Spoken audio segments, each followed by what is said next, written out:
গত 31শে জুলাই আমার একটা অ্যাক্সিডেন্ট হয়। তারপরে ডক্টর নির্মল দেবের পরামর্শ মতো আমার প্লাস্টার হয়, আর 10 তারিখে আমার অপারেশন হয়। যাই হোক, তার অপারেশনের পরে আমি আস্তে আস্তেই মোটামুটি ওখানেই অনেকটা ভালো হয়েছিলাম। এখন আমি আগের থেকে অনেকটাই ভালো, আস্তে আস্তে ভালো হচ্ছি এবং সিঁড়ি দিয়ে ওঠানামা করা, তারপরে মানে হাঁটা ওয়াকার নিয়ে করছে, আমার খুব একটা অসুবিধা হয়নি। আমার এই যে এত তাড়াতাড়ি সুস্থ হওয়ার পেছনে ডক্টর নির্মাল্য দেব এবং ফিজিওথেরাপিস্ট রত্না চ্যাটার্জির মানে সহায়তায় সম্ভব হয়েছে। নমস্কার শ্রোতা বন্ধুরা, আমি senior consultant orthopedic surgeon doctor Nirmalya Deb. আজকে আসুন একটা কেস নিয়ে আলোচনা করি। একটা ফ্র্যাকচার হয়ে গেছিল একটা ফিমেল পেশেন্টের, অ্যাঙ্কেল ফ্র্যাকচার। সিঁড়ি দিয়ে নামার সময় তিনি একটা ধাপ মিস করেন, পড়ে যান। ভদ্রমহিলার বয়স অ্যারাউন্ড 75 ইয়ার্স অফ এজ। পড়ে গিয়ে তার অ্যাঙ্কেল ফ্র্যাকচার হয়ে গিয়ে অ্যাঙ্কেলটা ডিসলোকেট করে দেন। আমার নাম শিপ্রা রায়চৌধুরী। গত 31শে জুলাই আমার একটা অ্যাক্সিডেন্ট হয়। তারপরে ডক্টর নির্মল দেবের পরামর্শ মতো আমার প্লাস্টার হয় এবং পরের দিন আমাকে উনি অ্যাপেলো ক্লিনিকে উনি আমাকে আবার দেখেন। ওখানে আবার উনি নতুন করে প্লাস্টার করে দেন।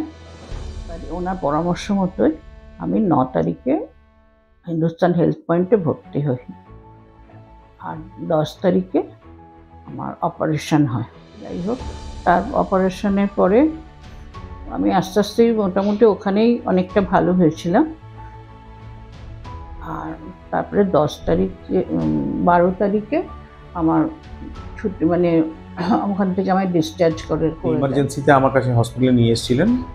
আমি নিয়ে গিয়ে ইমিডিয়েটলি পেশেন্টকে ওই অ্যাঙ্কেল ফ্র্যাকচারটা রিডাকশন করি, করে প্লাস্টার লাগিয়ে দিই এবং 7 দিন রেস্টের কথা বলে দিই। কারণ অ্যাঙ্কেল ফ্র্যাকচার ইমিডিয়েটলি অপারেশন করা যায় না, কারণ প্রচুর ফোলা থাকে, চামড়া কম্প্রোমাইজ থাকে। তো সেই ক্ষেত্রে আমি পেশেন্টকে বললাম যে রেস্ট করুন, ফোলা ব্যথাগুলো কমুক, তারপরে আমি অপারেট করে দেবো। এইখানে একটা কথা বলি যে লোকের অনেক সময় ধারণা থাকে যে আমার বয়স যদি 80, 70, 75 হয়ে যায় বা 90 যদি হয়ে যায়, আমরা অপারেশন করতে পারবো না, আমাদের যা আছে তাই নিয়ে থাকতে হবে। আদৌ তা নয়, কারণ এখন অ্যানাস্থেসিয়া টেকনিক খুবই অ্যাডভান্সড।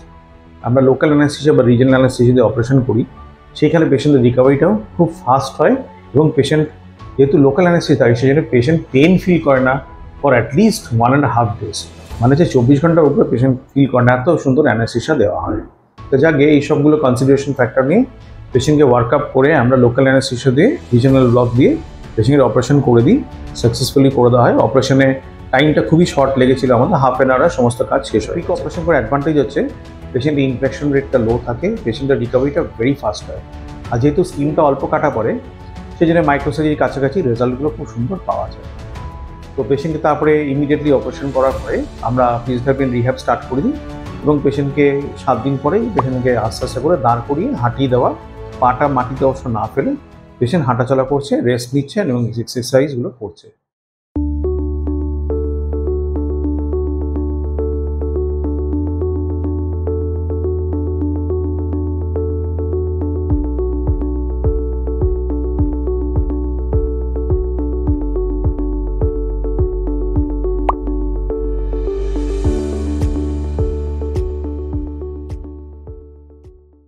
এই করে পেশেন্টের রিকভারিটা আমরা খুব তাড়াতাড়ি করে দিয়েছি। তো আজকালকার দিনে দেখা যায় যে মডার্ন টেকনিক্সে যেরকম ফ্র্যাকচার হচ্ছে, পেশেন্টকে বেশি দিন বিছানায় শুয়ে থাকতে হচ্ছে না। বিশেষ করে বয়স্ক মানুষদের বিছানায় শুয়ে থাকাটা খুব ডেট্রিমেন্টাল, খুবই ক্ষতিকারক, কারণ অস্টিওপোরোসিস রেটটা খুব বেড়ে যায়, বেডসোরের চান্স বেড়ে যায়, ইউরিন ইনফেকশন হয়ে যায়, সোডিয়াম পটাশিয়াম ইমব্যালেন্স হয়ে যায়, অনেক কিছু হতে পারে। তো আমরা কি করি, খুব কুইক অপারেশন করে মাইক্রোসার্জারির কাছাকাছি ছোটো ইনসিশন দিয়ে অপারেশন করে পেশেন্টকে খুব তাড়াতাড়ি আমরা হাঁটিয়ে দিই। তো হাঁটলে কি পেশেন্ট কনফিডেন্স পাবে, আগের জীবনে তিনি ফেরত যেতে পারবেন। এবং হচ্ছে আমরা যে ইমপ্লান্ট ব্যবহার করি সেটা টাইটেনিয়াম, সেটা বার করার প্রয়োজন হতে পারে না। পেশেন্ট যদি ভবিষ্যতে এমআরআই স্ক্যানও করতে চায়, সেটাই টাইটেনিয়াম ইমপ্লান্ট থাকলেও পেশেন্ট খুব সুন্দরভাবে করতে পারে। In summary, age is not a factor, provided অন্য কোনো মেডিকেল কন্ডিশন পেশেন্ট যদি না থাকে, আমরা লোকাল অ্যানেস্থেসিয়া বা রিজিওনাল অ্যানেস্থেসিয়া দিয়ে অপারেশন করি, তাতে পেশেন্ট ওয়ার্ডে এসেই সম্পূর্ণভাবে খাওয়া দাওয়া সব কিছুই করতে পারবে। হসপিটাল সেটা খুবই কম, 2 থেকে 3 দিন। খুব রিকভারি ইজ ভেরি ফাস্ট, কারণ হচ্ছে ইমিডিয়েটলি ফিক্সেশনের পরে ফিজিওথেরাপি রিহ্যাব শুরু হয়ে যায়। পেশেন্ট 7 থেকে 10 দিনের মধ্যে হাঁটাচলা করতে পারবে। প্রথম দিকে পাটা তুলে হাঁটবে, তারপরে আস্তে করে পা ডাউন, তারপরে ফুল ওয়েট বেরিং নর্মালি হাঁটবে। রিকভারির পথে খুব তাড়াতাড়ি পেশেন্ট অগ্রসর হতে পারে। যেহেতু আমাদের মডার্ন টেকনিক্স হয়ে গেছে, সেই জন্য অ্যানেস্থেসিয়াটাও লেস পেইনফুল, একদম পেইনলেস অ্যানেস্থেসিয়া। সেকেন্ড হচ্ছে যেহেতু ইনসিশনটা স্মল, পেশেন্টরা পেইন এক্সপিরিয়েন্স করে না। আর ফিজিওথেরাপিটা মডার্নাইজ, সেই জন্য রিকভারিটা খুবই ফাস্ট, খুবই দ্রুত হয়। এই 3টে ফ্যাক্টরস পেশেন্টকে অলওয়েজ খুশি রাখে। তা আমরা সেই দিকেই কাজ করছি, যাতে পেশেন্টকে খুশি রাখা যায়, কুইক রিকভারি দেওয়া যায় এবং ব্যাক টু নর্মাল লাইফস্টাইল করে দেওয়া যায়। আজকে ছোট্ট মেসেজ দিয়ে আমি ভিডিও কনক্লুড করছি। আপনাদের যদি কোনো প্রশ্ন থাকে আপনারা করতে পারেন। আর এরপর একটা ফলোইং ক্লিপস দেখতে পারবেন আমার patient nearly about 75 years of age ভদ্রমহিলা কি সুন্দর এবং ফাস্ট রিকভারি করছে আফটার অ্যাঙ্কেল ফ্র্যাকচার সার্জারি। নিশ্চয়ই দেখবেন আপনারা, আর আপনাদের কমেন্টস জানাবেন। Thank you very much. নমস্কার।